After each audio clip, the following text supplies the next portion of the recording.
Touche, 22, Episode 22. Big Spooky Wayne, special guest, Mountain Man Caleb. Yeah, He's here. we're out of the mountains. We are out of the mountain. It was more like a really big hill, but Yeah, did a little hike before this. Yeah, it's beautiful out there today, huh? Yeah, Nice not and- bad. Spring has sprung. But this is Caleb's second hike of the day. Ooh. Why don't you tell him how you started today? Oh yeah, dude. Woke up at like 3 a.m, and then drove about 30 minutes to meet up with one of my good buddies, and we do like ruck hikes. So we'll wear the weight vest. We each threw on a 60-pound vest. Oh, and we got like 20 pounds in the backpack, and we just go. How long did you All go the way. for? I was about 9 miles, so it was maybe like almost 3.5 hours. Oh, that's not bad. 9 miles at 4 a.m. It was just for fun. People are always like, dude, what are you training for? I'm like, life. No one ever asks why you're training for life, because everybody, yeah, life sucks. I'm like, that looks like it sucks too, so that's probably pretty good preparation for it. Just a student of life. And you have the energy to go for another hike today? Like later today? Later today? No, I'm going home and I'm going to bed. That's fair. And then I go to the farm tomorrow, and I will be pruning more peach trees. Okay. That's dope. Yeah. Yeah. Oh, dude, I love peach trees. Pruning trees is such like an amazing thing because like I don't know if you guys knew this about like most fruit trees, but like they'll shoot up about like 60% more growth. And when I mean growth, I mean like the entire tree. So whatever you have of that main tree, end of the season, 100%, that will like increase more than 50%. And then you gotta pretty much give it a haircut and shape it like. So I'll just be staring at these trees and I'm like, how do I want it to grow? Right. How do I want it to produce fruit? Say from sapling, how big do they get in that kind of one season period? In one season, I don't know. So all the ones that we have aren't really babies. The one time I've bought a couple of like young fruit trees, probably like 15 or so over the last few years. Like I'll buy them and they're like 2 years old, and they'll double in size when they're that young. And it's like like crazy because like most of the time I would just leave them outside and not even pay attention to them, and I'll come back in spring and I'm like, oh my gosh, that's the same tree. And the next thing you know, 3 years later, you get like this big apple popping up on this like tiny little tree, and you're like, it's like in Charlie Brown when they have that one giant ornament on the tree. That's what it looks like. You're like, how is that thing pushing out apples right now? It's wild. That is pretty crazy. So for like farming, do you feel like alternate forms of agriculture are going to take over in like the next, say, 10 years? Do you feel like it's going to be easier for things to be just grown in labs? Oh, in labs? So like, I know a lot of people are already growing stuff like indoors with like hydro. I think more so the thing that's going to happen, I actually talk about this with my coworkers all the time. Dude, like I think about AI and how everything is advancing with that. And I'm just like, I'll see like how me and my coworkers work, and we work pretty hard for a bunch of gringos. And then we'll have the migrant workers come in, and you're like, wow, that is like, how do you harvest that many blueberries in an hour? Like, I'll harvest like 25 pounds of blueberries in an hour. And then we have frickin', I can't even remember what the guy's name was. Just come out there, and you're watching him, you're like, he just did 40. And you're like, what on earth? And I'll think about it, I'm like, dude, how far away are we from where you have like a robot that can go through and harvest 100 pounds in an hour while simultaneously fertilizing, weeding, watering, and like being able to check pH of the soil. Hey, we're gonna add a little bit of lime to balance it, and I'm like, that's really what I think is gonna end up happening. Is you're gonna have full-fledged robots just.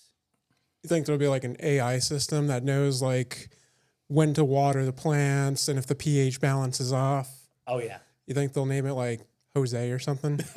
Jose the AI? It'll just be called like JOSE. JOSE. Yep. I don't know. I can't even think of a good acronym. Something like organic, set, environmental, whatever. I don't know. It's probably just a bunch of numbers at the end of that. JOSE 256. Could be. JOSE 365. Right. Yeah. Doesn't stop. Yeah. But no, I don't know. At least from what I see with like the younger generation, for whatever reason, a bunch of young kids are like, I want to start farming. And like I've been farming like 8 years now almost. Well, between like living on a homestead, because I lived up on a homestead for a year up in Vermont too. Yep. A bunch of young kids want to go back and start farming, and I'm just like, you guys really don't want to make any money in your life. It's just like, you must really like it. And the fact that I see that, I'm like, I think a lot of people are going to want to start either just having like a small garden. And that's what I really would like preferably like to see is people being like, oh, I'm going to just learn how to grow like maybe 30% of the produce that I consume in a fiscal year. And I think that would be like pretty cool to see because that would cut down on the amount of production that we need as a whole anyways. Do you feel like the younger generation is sort of going towards live within their means, maybe do like the homestead lifestyle and not be so focused on the rat race, trying to get ahead, get to the next tier in life versus just having enough? I think there's like such a huge divide of like, yeah, there's definitely some of the younger generation that seem to want to do that. And then there's still that other generation that's like, what's that like Post Malone song that's like, I just want a new Lamborghini. Like, I feel like it's like that. They're like, I want Gucci. I want a Lamborghini. Religion's only Christian when it's Dior. Yeah, exactly. So I think we're just like in like one of the biggest divides of like what people want to have as an outcome in their life. So less of like the middle class. You're going to see less kind of guys that just go out to be plumbers versus having those kind of homesteaders just kind of living at their means or below their means, and like the crypto bros. I feel like that middle's kind of shrinking. I think the middle's kind of shrinking. Yeah.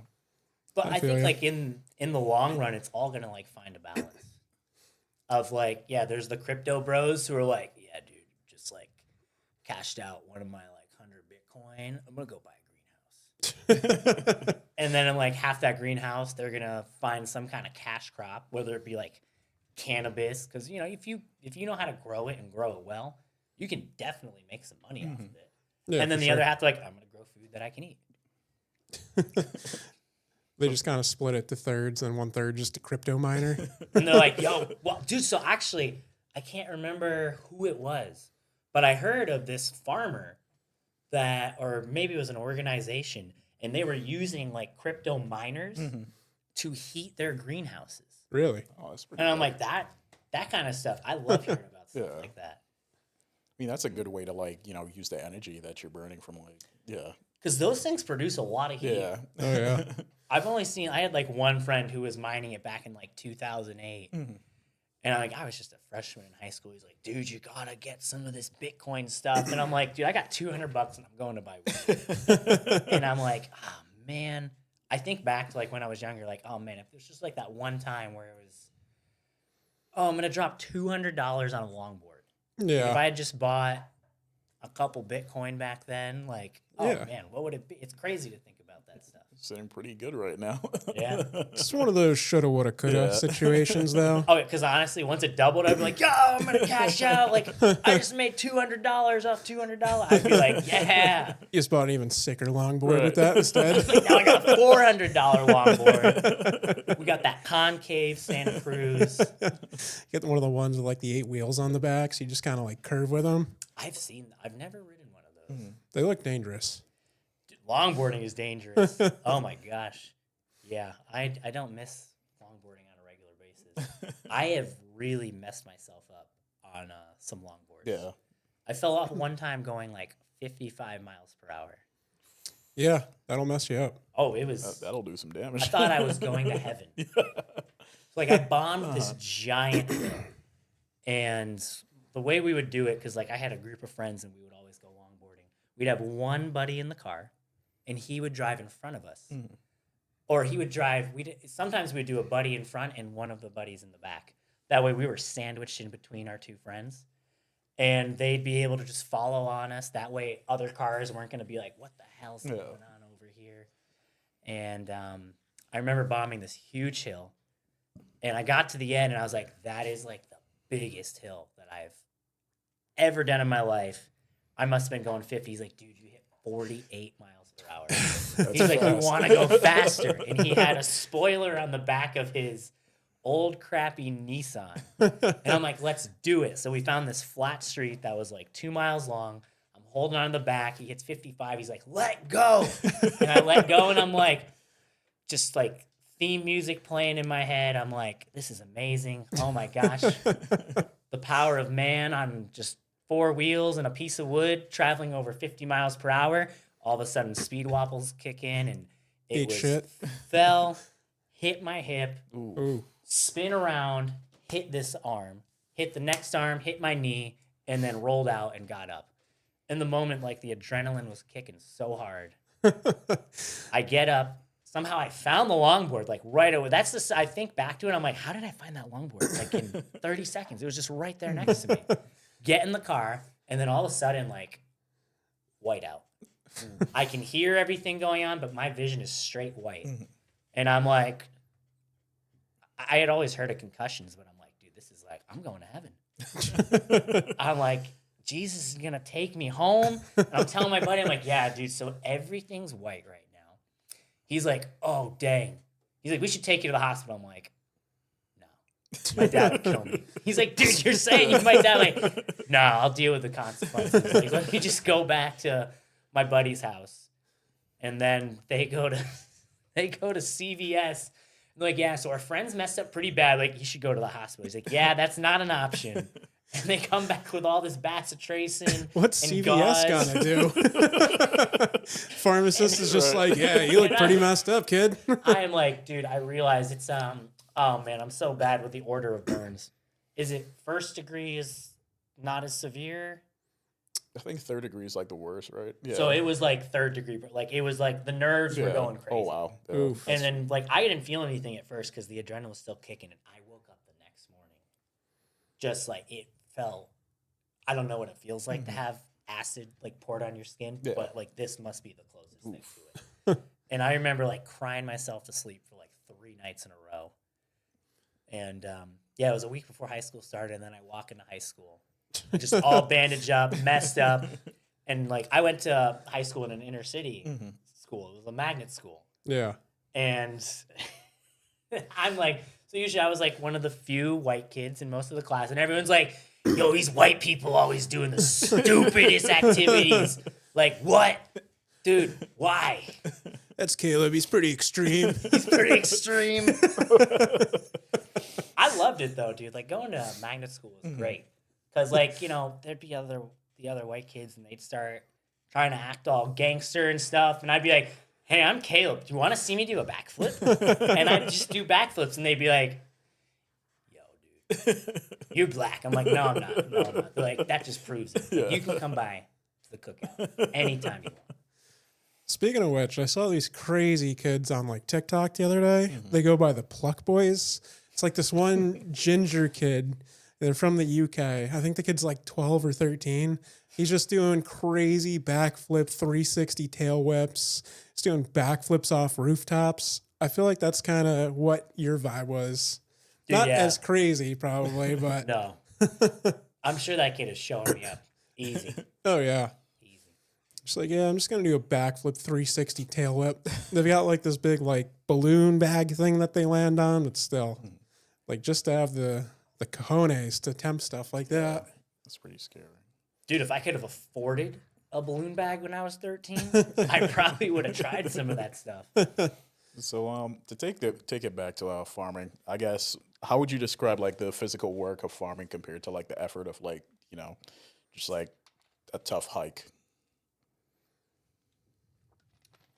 So I guess the best way to describe it would be, so when I started pruning all these fruit trees, I have the clippers and I'm pruning. And still, like, even though I've been doing it for 2 weeks straight, I had to buy an electric pair of pruners. I was waking up in the middle of the night to, like, my fingers feeling like pins and needles.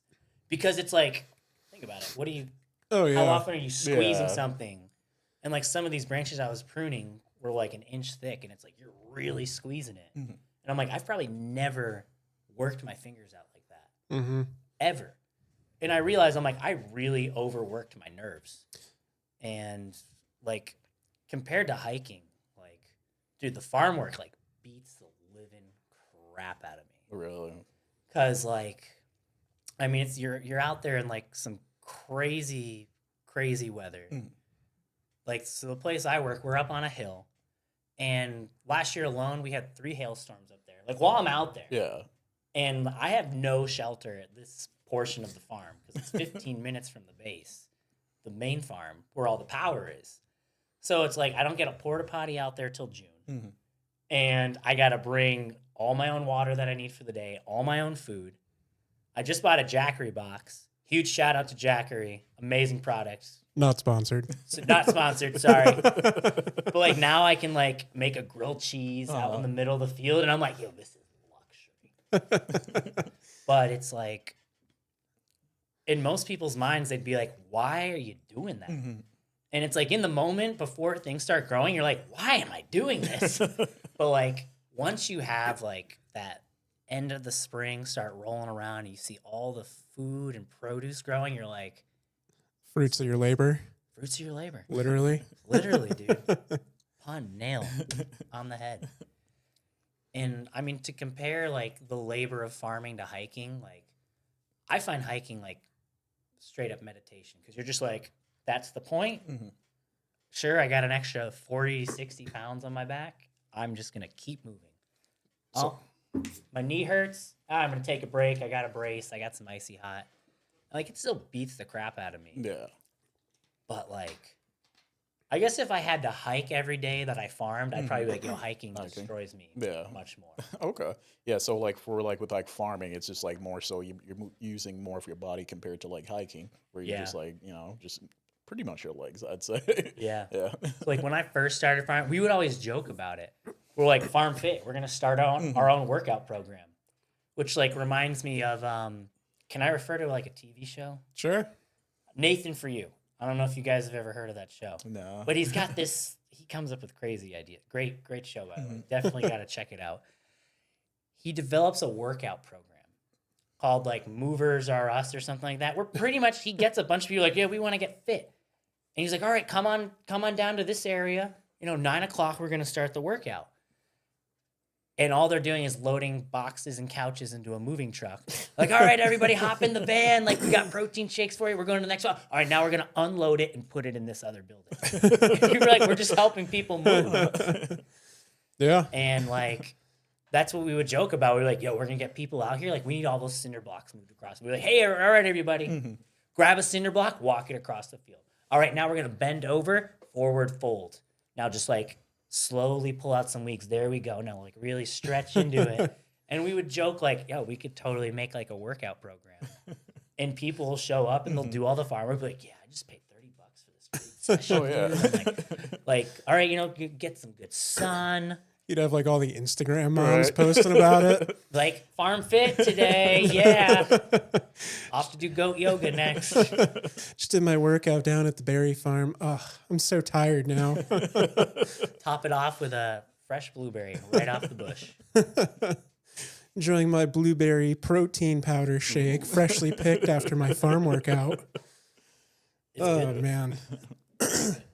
So I guess what's the hardest part of like farming that most people wouldn't think about until they actually try it? Honestly, there's like a few things. One thing that's really hard is like how dirty your car gets. It's like, I'm like, I could just change before I get in my car, but I'm like, do you get so filthy throughout the day? Right. So usually I do strip down like before going in the house because otherwise my wife is like, we just cleaned. Like, She hose you off in the yard first? now, probably this year, yeah. That's going to definitely happen. No, there's been a few times because, like, like most days, like, I'll be like, I'm just going to work barefoot. Because, like, we'll just, like, freshly, like, in the style of farming that we do on my friend's farm is no-till. So we have tractors on the farm, but it's usually for picking up heavy stuff, moving a pallet of cinder blocks, moving these giant tarps that we use because we don't till the fields. We do like most of it by hand, or we use like a little push mower, where it's technically called harrowing. And the difference between tilling and harrowing is harrowing doesn't go down below like 3 inches into the soil. So you're preserving all the good stuff in there. You're not destroying the microbiome of the soil. And I think it's I might be wrong, but I think it's when you till down too much, you release a lot of carbon Right. out of the soil, which carbon is very good for everything that you're growing. Yeah. So, yeah, we do it the hard way, which, you know, over time has definitely paid off. Yeah, it's a good workout as We well. keep yeah. the soil being like regenerative. So, like everything we grew the previous year, we just harrow in that root and all the plant matter right back into the soil. Yeah. And you'll be harvesting beets and like, oh, there's some of the radishes from last year. And it'll take like a year or two for everything to break down. But, like the main concept is we're regenerating that soil. We don't have to add in all these extra nutrients and fertilizer every single year or relayer it with compost because we're keeping that microbiome happy. Yeah. Especially, there's a lot of farms will have to like do different fields over different seasons. It's because if they use that soil too much, they're just going to ruin that land. Yeah. And then it's, yeah. And I mean, it still happens. Yeah. That's like pretty much how the Dust Bowl happened. Right. They just kept tilling and tilling and tilling and tilling until it was like the soil literally became is it anaerobic where it can't absorb water? I think that's remember the term. I can't remember the exact term for it. So then it just all becomes dust. And then, Yeah. you know, you have those areas with all the wind and next thing you know, everything's just blown away. True. Going back to when you said that you can pick 20 pounds of blueberry in an hour and a foreign worker can pick 40 pounds in an hour, do you feel like it's worth it to be a good employee? This is more like a general question, not so much farming. But do you feel like it's worth it to be a good employee? Kind of where the worst worker is getting paid the same as much as the best worker if they're both on the same level? Oh man, that's a tough question. Because yeah, I feel like anywhere you work, there's always those people who are doing a lot more. Yeah. I guess like at least for me, like the family that I was raised in, everyone was like a hard blue collar worker. Like my father is an electrician. My grandfather came to this country from Hungary and like could barely speak English. All he knew how to do is work as a butcher. And then he ended up like deciding to build a house and hired some carpenters. And from that, he learned how to build a house. Right. So like I was just always raised like, yo, you got to work harder. And like I remember when I first started working, like I had that work ethic of like, yo, I got to be on top of it, got to have good communication.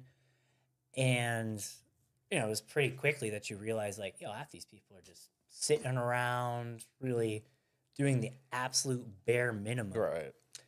And like at first I was like, yo, this is kind of stupid. Why don't I do less? But it just seems like through most like work experiences that I've had, by doing that, sure, like at first you don't really notice it, but over time, I think it does pay off. Because maybe not in that exact moment, but like then, you know, when a position opens up that's a little bit higher, like, oh, well, hey, so-and-so is actually pretty organized and good at doing it. One good story I have that I think will drive the point home with this one is when I was down living in Florida with my cousin, he needed a job between school. So he went and got a job at Subway. And he literally worked there for 2 weeks. He showed up to work every day. He swept and mopped the floors every day that he left. And in 2 weeks, they asked him to be manager. Oh, wow.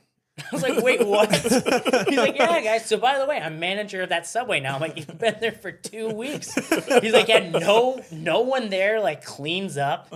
He's like, I guess like nobody puts stuff away. They're throwing out hundreds of dollars worth of ingredients like every other night.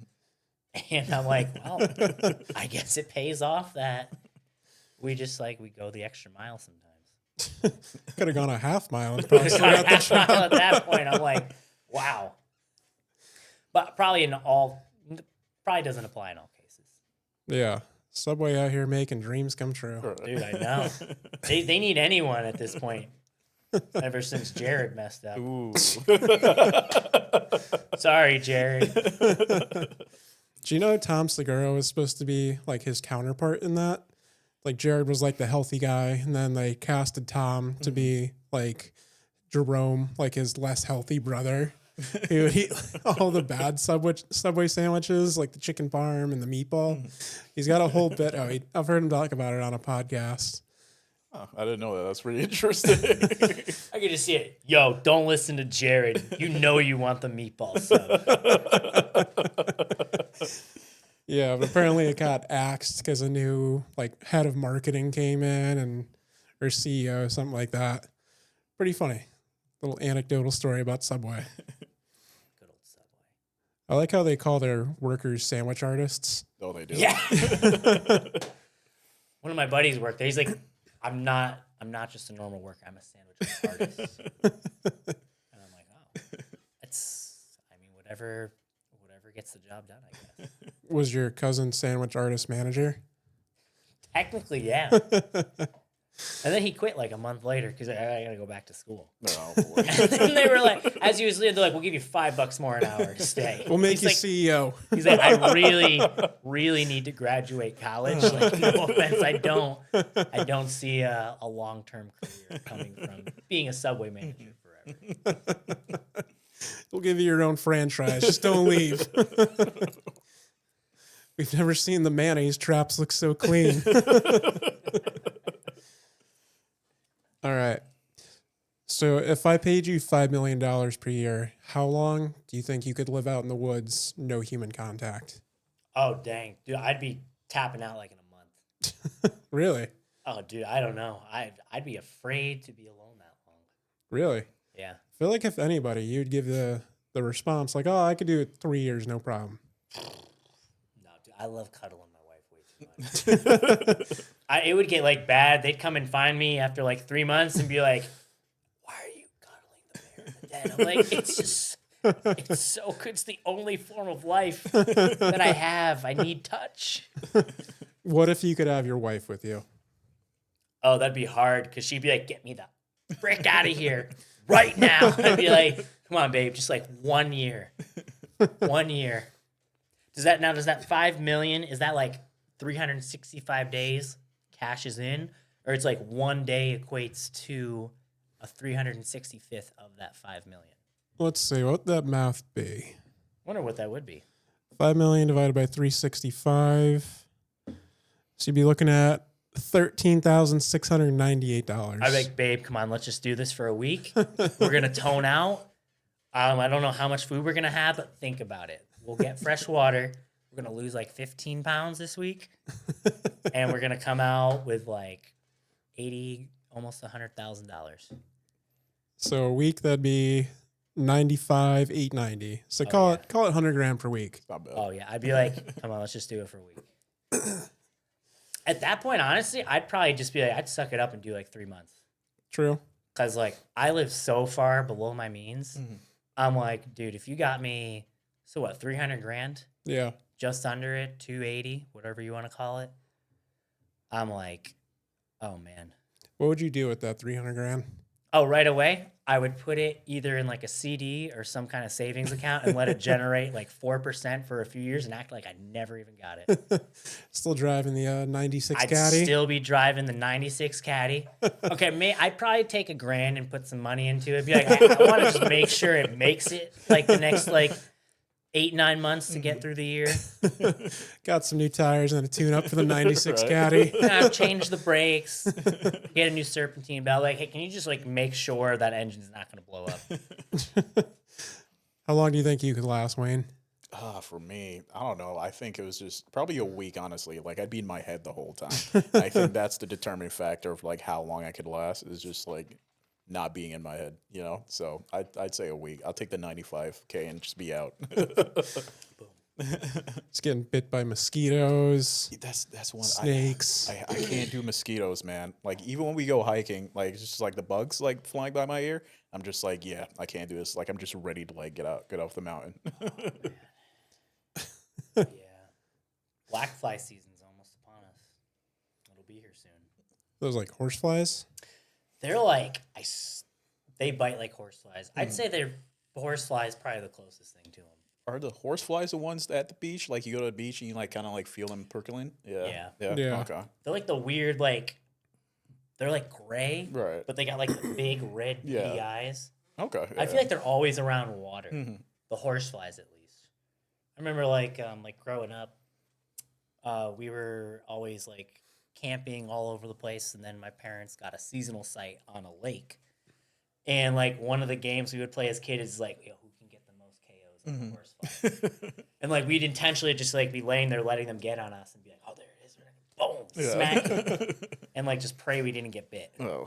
If only you guys had those bug assault guns back in the day. You seen those before? You load the salt in the top of it. Oh, and then it just like, yeah, those you are take dope. out the flies. Oh my gosh. That'd be fun. I should just get one of those like when I go hiking. Sneak up on my buddies, like hide, just walk around with it strapped to your back like Rambo. oh my gosh. It's for protection. What's the distance on those? How far can those things get? Probably like 30 feet if I had to guess. Yeah. Oh, Not dang. super far, but still.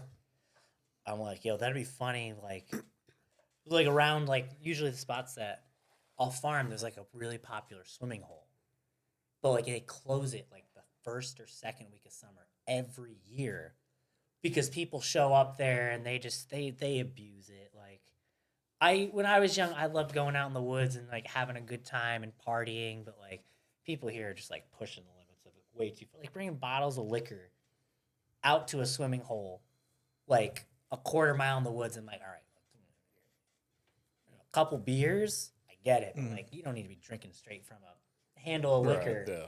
So like they close it down every year, and I'm like, yo, I want to go there this year, and just like hide out, and like find some way to just like dude, shooting like I think like if I could find a way to shoot those like poppers, like those things that you throw and just pop. Yeah. I'm like, and just chase them out. Be like, you must stop. Just hide in a ghillie suit. Be like, leave these quarters immediately. Pretend like you're a game warden or something and just like start checking IDs and stuff. People be out of there so Hey, quick. I'm gonna need to see your ID. Yeah, that handle. Put it in the cooler. Why do you got a cooler out here? None of your business. You start collecting up free booze from everybody. Free booze and then throw a party up at the farm. How are you able to afford these parties? Just like, no. Yeah, our favorite swimming hole used to be so fun to go there, but it just got way too overrun and people just litter and leave their trash everywhere. Yeah, there'd be like trash just floating in the water. You like try to swim and there's just like a beer can just floating by you. Yeah. Yeah. And you think like how much broken glass is Oh yeah. down there. I'm like, Yeah. I'm gonna cut my leg open or get a small gash, and the next thing I know, I'm gonna go home and have giardia. Yeah. Yeah, but it'd be crazy. You go there on Tuesday at 10 a.m. There's a party going on. Yeah. Just like hundreds of people there. Just like, what is going Yeah, on you here? pull up, you just hear like the music coming from like the in the what is it, the foliage. That was like so many hiking spots growing up. It just like people would trash them. Like there's like this one spot. It was like not even like 500 feet off like the main road from where you would park. And I remember going there so many times. Like, dude, there's so much garbage. I'm like, you know what? I'm gonna clean it up. And I cleaned up 4 garbage bags worth of stuff, like clean, Oh, wow. spotless. Yeah. And I felt like so good about myself. I'm like, yes, like I finally get to give back because like I remember when I was younger. I'm like, I remember littering a couple times. Like this is my way to give back. Go back 3 days later, I swear there was even more garbage. I'm like, how? How does that? I don't get it. This is nuts. They go, they're like, this place is too clean. Like, hey guys, let's go raid that dumpster. They literally get all the same garbage that I dumped it in. Whoosh, toss it back in. Tell Caleb about that time we got lost at our favorite watering hole. Like we got lost after that storm. We went hiking. We got lost. Yeah. We had to use your car's GPS. Oh, yeah. We got lost in the woods. It wasn't really that Not bad. super long, maybe like 20 minutes. It's scary though. Oh, yeah.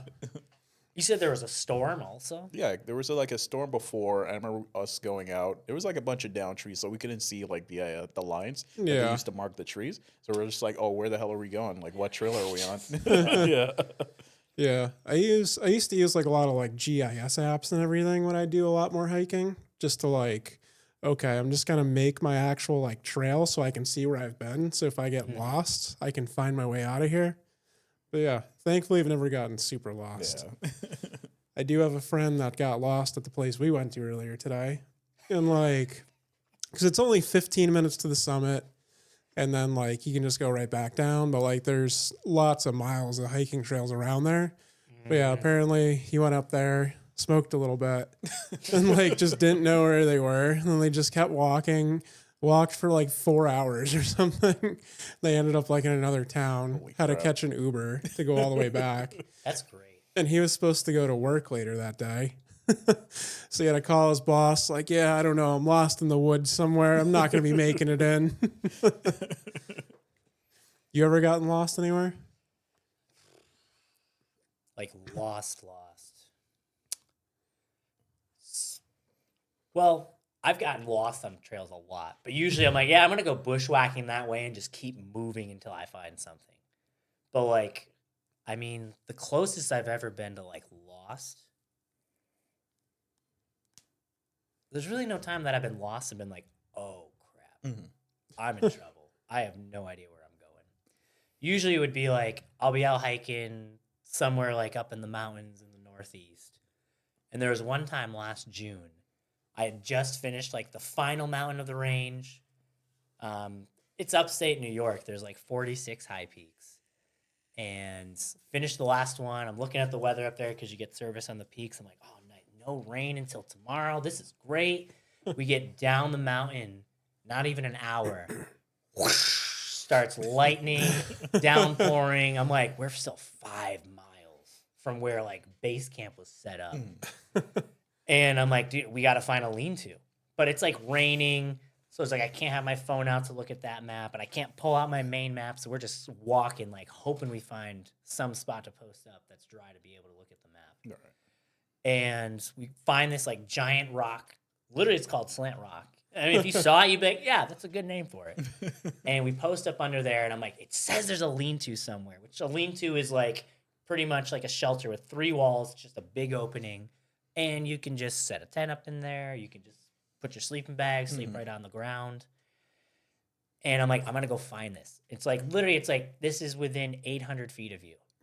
I wandered around the woods in the dark with just a poncho on and a flashlight for about an hour trying to find this. Like, I slipped like 4 times, felt really hard on my arm at one point. And I like, that's probably like the closest to being like lost. Right.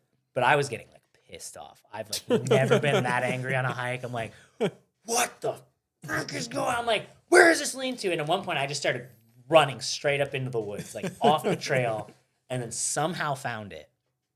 And then I had to go all the way back down, get my buddy. At that point, he's like, I'm just going to sleep here. I'm getting wet. I don't really care. And I'm like, you're going to thank me in the morning. So we get up there. We got soaked on the way up. We get there, set up, start hanging all our wet stuff up to dry. We're like, oh my gosh, we made it. And then I shine the light and I see this plaque in the lean-to that says, rest in peace to so-and-so who died here 15 years ago. I'm like, great, awesome. That's the icing on the cake right there. Perfect. Oh, man. His spirit guided me to that lean-to. No encounters with him, unfortunately. Not fast enough. Not fast enough. So could you explain, I know you hike quite often, what would be considered like an easy trail compared to like a harder one? Elevation. Yeah. Elevation, like all the way. Like there'll be days I'm like, oh, it's just a 6-mile hike, but we'll gain like 3,000-4,000 feet of elevation. Yeah. And it's like, wow, it would have been easier just to do like 12 miles flat. But like, I'd say like an easy hike is like, I got water bladder pack on my back. We're going to go do like 5 to 10 miles. There's like no elevation. All right. There's just a casual stroll through the woods. Okay. Yeah. The hard ones are when it's like, all right, we're going out for 4 days. I got 70 pounds in my backpack. And the first mountain we're going over, we're going to gain like 3,000 feet of elevation. And then it starts raining. Weather, too. Weather. Elevation, weather, and weight. Ew. I guess Worst combinations. that's the worst combinations right there. What's the farthest you've ever gone? And one day, me and one of my buddies, I ended up hiking. It was right around 32 miles. Jeez. And I gained about 12,500 feet of elevation. Oh, wow. That's high. And it would have been more, but my poor friend got food poisoning Ooh. from something he ate prior to the hike, like the day before. Yeah. And it got bad real quick. We got separated. I ended up hiking one of the mountains twice because I went all the way up and back because I lost him. Because he was the one also reading the map. And like, Yeah. he's like, yeah, I'm not feeling that great. But he was still at that point in control of the map. And I'm like, I trust him because he had been hiking up there since he was like 8 years old. And like went to some camp up there. He's like, oh, dude, I've been doing this my whole life.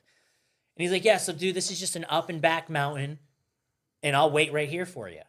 It was not an up and back mountain. So I get to the top. I realize the trail keeps going. And I'm like, oh, I should probably go back and get him. I'm like, I'll just find him. At one point, I went off trail, got lost for like 20 minutes, which we've realized now was when he crossed my path, kept going, I go all the way back down the mountain, which was about a mile. But again, you're going up like 800 to 1,000 feet. Yeah. So by the time I get down, I meet some people and they're like, hey, are you out hiking with a friend? I'm like, yeah. They're like, yeah, he's not okay. Ooh. Like, he looks really out of it. I'm like, oh, dang it. That is not good. So then I turn around, go back up the mountain. It took like 2 hours for me to catch up with him. I hiked up another mountain entirely, which is like ranked as like the number 4, like toughest mountain in that park. I don't know how he got over it, but I remember just like running. That was probably also one of the times I was the most scared out hiking because I'm like, oh my God, did he go off trail? Am I going to ever see my friend again? Like, he could be hallucinating and delirious at this point. Like, oh man, like the worst thoughts start rushing into your head. And I finally caught up to him. We're like at the intersection where I can hit the last 2 mountains of this range, where like pretty much it would have been like a 35-mile hike for the day. And I would have gotten 8 high peaks, which like people just chase the peaks. Like, I want to get all the mountains. I need to hike all of them because there's like some little club that everybody's obsessed with. I was just like, I just love being able to say that I did 8 in a day. Yeah. And I'm looking at him. I'm like, yeah, it's not going to happen. So then we hiked all the way back. And then I had to run an additional like almost 3 miles because we had to go to a separate parking lot where he could just hang out. And then I ran to go get the car and pick him back up. Oh boy. Yeah. That was the hardest hike I've probably ever done. Okay. How far away from the car were you guys where like he had to walk back with food poisoning? Like how deep into this hike were you where he was like, I'm not feeling good. I'm going to wait here for you. oh no, we got him to a parking lot. Okay. Yeah. When the food poisoning started kicking in, we were like 10 miles out. Jeez. Like if we were, and the problem is that was if we turned around, which meant going over like 4 other mountains, which you're like, oh, 10 miles, that's way closer than that 16-mile route. But then you're like, well, we're going to go up and down a bunch of elevation. And that's going to take a long time. Yeah. Does not sound like fun, but good thing you guys made it out of there. Right, that's It's true. not always fun. Like honestly, in the moment, like I feel like every hike that like me and my little crew will do, we're always out there like, yo, this sucks.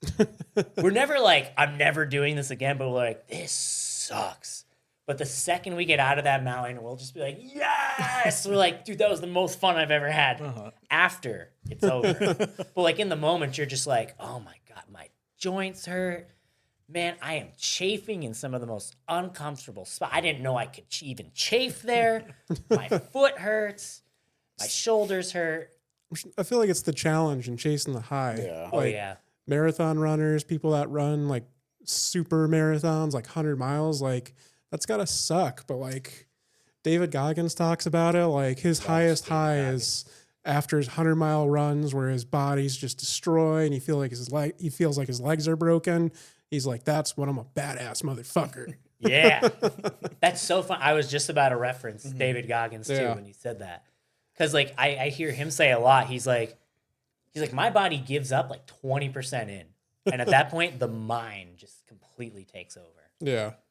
And it's like, that's why my buddy and I, like on these hikes, people are like, why would you go hike around with 80 pounds? Because like, we can easily go out and hike 10 miles with like a 20-pound backpack. But if we do it with 80 pounds, we're not, I literally said this to my friend. I'm like, we're not out here like physically training our bodies. I'm like, well, sure, of course we are. But like, we're really out here training our mental and our mind and our psyche to be like, dude, I just want to drop this weight vest here and we'll just walk the rest back and come pick it up with the car. I'm just like, yeah, that's like the whole time out there. I'm like, I could just do that. I'm like, I could leave it right here. I'm like, I've had it for 5 years. I'm like, I got my money's worth. Just chuck it in the woods. I'm like, buried in some leaves. It'll be fine. But it's like, I don't know, like getting out today, even though it's just like a basic hike that was like really like maybe 300-400 feet of elevation. I was just like, wow, now I have the whole day. And like, we're just hiking out, like seeing all these other people get on the trail. And in our minds, we're just like, dude, we just did all that. And these people are just getting out here at 7 a.m. to do their morning hike. And like, there's something about it of just like, you feel really accomplished of like, wow, I did something today. That wasn't total waste. Yeah. It's kind of like walking out of the gym and seeing people that are just walking in. It's like, yep, already got mine done. But on the inverse, you're walking in, you see people walking out. You're just like, these mother effers. Gotta get there early. They beat me here. So with your rucksack, that's what it's called, right? Yeah. Yeah. So what do you take with you, like when you're going out usually? So I'll have like a vest that I put on like first, usually either like over a sweatshirt if it's cold, and then I'll bring a backpack. Okay. Which my backpack, I'll have like my water bladder in there with like 3 liters of water, and I'll bring like a couple protein bars, a protein shake, maybe a bit of fruit, nuts and seeds, and then I'll bring a camera sometimes. Sometimes I'll bring my drone if I'm like, oh, we're gonna get some good views, and sometimes like if we're like up on a peak. I'm not condoning this, but like we'll bring like a celebratory beer to like crack open at the top. Like, oh, we made it up here. Like, let's have a light beer. We'll share it. There you go. And what's the weirdest thing I ever brought on a hike? I have brought like little cookers, and we'll like hike up a mountain and be like, we're making eggs and bacon like at the top. Good protein. Of the mountain. And I'm like, that is like one of my favorites. And now that I got the Jackery box, I'm like, yo, and I'll joke with my buddy. I'm like, we're really training to be able to hike the Jackery box up to the mountain with an air fryer. So we can just go like full gourmet. I feel like you could make some like good money, like at the top of a mountain. Yeah. It's like, I got hot, fresh paninis for sale. Hot, fresh paninis, dude. We got the Jackery box with the panini press. Dude, you really could. You really could. You just get like a little wagon you pull with you, with like some off-road wheels. Yeah. It's actually kind of funny. Like that, totally up to, if you haven't been able to tell, I'm really bad at staying on topic with a lot of stuff. Like you'll say something like, I got a story that it's kind of similar to what we're talking about. But like, yeah, I used to do that when I worked on the farm. I would make grilled cheese for people because I'd see all my coworkers going out and spending $20-$25 on lunch. And I'm like, look, guys, I mean, it doesn't take a mathematician. You guys are making, and this was like 5-6 years ago. I'm like, you're making $12 an hour. You just spent 2 hours of your labor on a lunch. And then like one girl I knew was driving like from an hour away. I'm like, how much of that money are you really even like saving? I'm like, you're spending half of what you're making in a day to get here and feed yourself. I'm like, I'll make you a deal. I will make you a grilled cheese sandwich, an avocado grilled cheese sandwich. And then I would brew 5 gallons of sweet tea every week. And I'd be like, you get unlimited access to the sweet tea. And I'll make you this avocado grilled cheese. Give me $5. And like, dude, I would make like an extra $50 a week because like, there you go. They'd be like, yeah, let's do it. It's a win-win situation. It's a win-win. I used to work with this group of guys, and every lunch break, they'd play blackjack against each other. And then there's one guy, he just like, he'd lose every single day. And then he'd owe like the other guy's money for playing blackjack. And I'm like, dude, stop playing blackjack on lunch. You're literally spending more coming to work doing this than you're making. Oh my gosh. And finally they 86 that. And then, yeah, I was like, dude, this is so stupid. Like, you're paying to work just for like this 30 minutes of your high gambling. How you lose money going to work? At that point, just stop going to work and be like, I just finally have money in my savings account again. Dude, I see that with like all these, now that like, you know, because like 10 years ago, when did all those gambling apps even come out? Are they even like 10 years old? Like they're relatively newer, right? Probably like 3-4 years ago, like it started becoming like a big thing. Because like I remember like going to work, dude, Friday morning, paychecks hit, we'd be in a meeting. And yeah, so today, service team, we need to make sure that we get A, B, and C done. Hey, are you listening? They're just on their phone. Dang it. Oh, no, there's half my paycheck gone. I'd be like, what are you doing? And I remember there was one day some dude comes in. He's like, yeah, I just won $30,000 last night. I'm like, wow. And I'm thinking in my mind, like, dude, you're $30,000 richer. I'm like, how much are you up for the whole year? He's like, I'm still in the hole, like 15 grand. I'm like, so before that, you were 40 G's in the negative from gambling. I'm like, why do you keep doing it? It's only quitters and winners, Caleb. It's only quitters and winners. Dude, I'm about like $7 up on the positive for all gambling. Yeah. And I stopped at that. I'm like, yeah, I'm going to call it quits right here. Actually, the last time I gambled or made a bet was like 2 months ago about a football game. I don't know anything about football. But I was with my buddy, and I'm like, you know, dude, for $20, yeah, let's bet on the game. And he's like, yeah, let's do it. I'm down. And it was, do I even remember the teams? It was the LA Rams and the Minnesota Vikings. And I was like, I bet you that the Vikings are going to get 2 touchdowns. Or no, the Rams are going to get 2 touchdowns. The Vikings will get 1. The Rams will get another. And then the Vikings will get 1 more. And he was like, you don't even have to be that specific. But like, I think the Rams are going to win. And the Rams won and got touchdowns in that order. Yeah. And he's like, dude, if you had done that on a sports betting game, dude, you would have won so much money. I'm like, yeah, but guess what? If I had done that, that's not how it would have happened. I'm like, I could go back and try it 1,000 times. And I would never be able to match that same scenario. Can't win unless you play, man. Oh, gosh. So it was St. Patrick's Day earlier this week. You guys have any good Irish goodbye stories? Is that like a thing? Like an Irish goodbye? Yeah. Oh, wait, that's just where you leave, right? It's where you leave like a party or like a group setting and you don't say anything. I feel like you're not the type to just leave somewhere and not tell people. Yeah, usually. You're too formal. You're too nice. I'm like trying to think recently. Like my wife's Sicilian, so it's like if I were to do that at an Italian family gathering, they'd call you up, be like, "You need to come back and say goodbye to her." It takes. You're like, "All right, we're gonna leave." 20 minutes later, all right, we finally just said goodbye to the last cousin. But like, oh, it's the worst at the Italian family parties. You're like, they'll sit and they'll drink coffee and they'll talk for 6 hours. When I was a kid, I was like, "Can we go?" And they're like, "Yeah, 15 minutes." And 2 hours goes 2 by. hours later, you're still sitting there. It's just like, come on, like my cousins are cool, but like I'm done. I want to go home. and then they're like, "Oh, we're gonna leave." Oh no! Let me get you some pasta. You want some ricotta with that? I got the cookies. You want a cannoli? Just like, yo, I'm gonna blow up. My stomach is literally gonna blow up. Another slice of cake. Come on, you can't leave yet. It's only 10:30.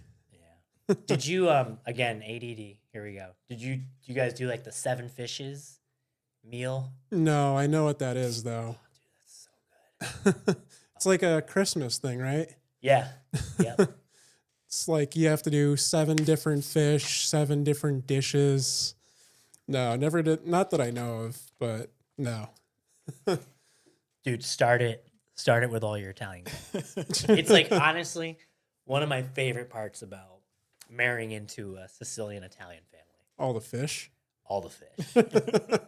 All the fish. What kind of fish? Oh, dude, they'll do like the smelts. Yeah. Which it's like literally just these tiny fishes that they bread and then just fry. There's a lot of fried stuff in there. But then they'll do like, it's like an octopus, calamari, kind of like little seafood salad. Just with like lemon juice, and that one's delicious. There's a lot of good ones. Yeah, I think one's like a salmon, like shrimp, I think is Oh, one. that's pretty cool. Yeah. It's like if you love seafood. Yeah, I do. I do shrimp a lot. So yeah. Alex, you got to start it and invite him. The 7 fish dinner. All right, next Christmas, Wayne. I got you. Promise? I want to be there. I'm not making any promises. Okay, damn. This place will be smelling like friggin' Bar Harbor or something.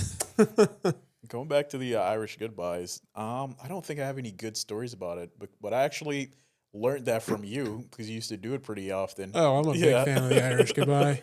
I would be like in a party, just like hanging out, and I look around, and I was like, "Oh, where's Alex?" He was like, "Oh yeah, he's been gone for like an hour now." And I'm just like, "What the hell? He didn't say anything to me? That's my ride." Yeah, to kind of God. I was say I actually do now. You gotta. I hope nobody from my old job is watching this, because this is like my favorite thing now. Like, so the company I used to work for, we would do these trade shows. And at the end of the trade show, they would make you break everything down. And now I go back and I work as a contracted salesman, Yeah. which means I'm not required to stay and break down. So I guess that's like the closest thing to an Irish goodbye now that I get to do. It's like I see everybody I used to work with. Everybody knows what's coming up, an hour until it closes. And I'm just like, yeah, 5:01. I'm walking out that door and going home. Yeah, I saw you leave the other day, and I'm like, this motherfucker. I'll say goodbye. I'll say goodbye to the owner. I'll be like, hey, it was great working with you guys. I'll see you at the next one. This month, be like, peace. I guess that's the closest. I'm sorry for not saying goodbye to you. Because again, okay. Usually I'll say goodbye to every single person, and the next thing you know, oh, it's 5:30 now. I'm like, you guys are working really hard, dude. Your forearms are looking great, moving all those chairs, closing everything up. No, it's all good. I don't blame you at all. What's a good Irish goodbye story that you got? So a couple of years ago, it was my buddy's bachelor party. We went down to Atlantic City, got an Airbnb. There's like 9 or 10 of us. So we go out to this like bar/club one night, and I'm just like sick of it. I'm over it. So see, like everybody, I end up just leaving. So I walk down the street, like sketchy back streets of Atlantic City, and I'm like, man, I'm gonna get jumped. Find the nearest casino, go in there, like end up gambling, come up like $3,000 or something. That's pretty good. So I leave, I catch an Uber back to the Airbnb. It's like 4 or 5 o'clock in the morning at this point. I walk in, I guess something else like went down. We lost another member of the crew. They went off and did something. Completely forget about me. They're like, wait, where the hell have you been? And I was like, read it and weep, motherfucker. They're like, oh shit. That's probably my best story. I've got some other ones, but we'll save those for another time. I could never top that, dude. That is an awesome Irish goodbye story. Could have been way worse if I lost, but you know. Hey, I mean, $3,000, that's not bad at all. Or stayed with the group. And then I had my GoPro. So like we were just randomly turning the GoPro on and it would just catch random moments. And like I'm up. And then one of my buddies is like, oh yeah, Alex has got to fund the trip. He's up. That's the rule. You got to fund the trip if you're up. So I think I did for quite a bit more. Okay. Oh, dang. But yeah, good Hey, times. dude, I got a little trip coming up in the next few weeks. You guys want to join? Where are you going? I don't know. Will you fund it if you win at the casino, though? Sure. Let's do it. No. I'm due for a road trip. Road trip would be fun. If you can travel anywhere in the U.S. on a road trip, where would you go? All cross country, for sure. Like out west. Northern route. Okay. I want to drive through Montana. So bad. For all the mountains? For all the mountains. I bet it's beautiful out there. From what I see, yeah, I've never been. I've been to California once for like 2 weeks, but we flew. So I was like, yeah. Not as fun. Yeah. Not as fun. One day. All right. You guys got anything to close us out? No. I mean, I guess thanks for watching, guys. I mean, and thanks for Caleb for blessing us with his presence. I appreciate it, guys. Thanks for having me. All praise to Caleb, the man highest on the mountain. All praise to what do we call the podcast again? Touches everything. Touches everything. All praise to touches everything. You're like the sun. Ooh. Yes. I am the Son, the Father, the Holy Spirit. The Trinity. The Holy Trinity. All right, guys. Thanks for watching. Thank you. Episode 22. Wayne's going to shave his beard next time if we get 10K likes. Do it. I want to shave this thing. Dude, I'll join you. Let's do it. 10K. Mustache only.